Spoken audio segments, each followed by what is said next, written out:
Kemudian kita melihat hubungan kaitan antara qisas dengan jinayah, kemudian kaitan antara qisas dengan hudud. Dan perkara ini tuan-tuan pun sering ataupun selalu kita dengar.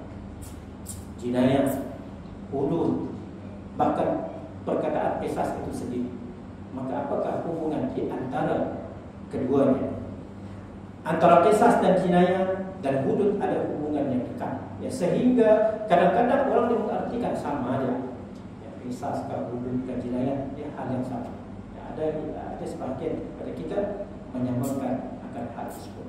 Namun sesungguhnya ketiga-tiga istilah tersebut dia memiliki perbezaan.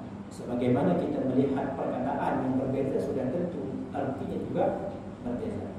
Maka kita lihat kaitan antara qisas dengan jinayah,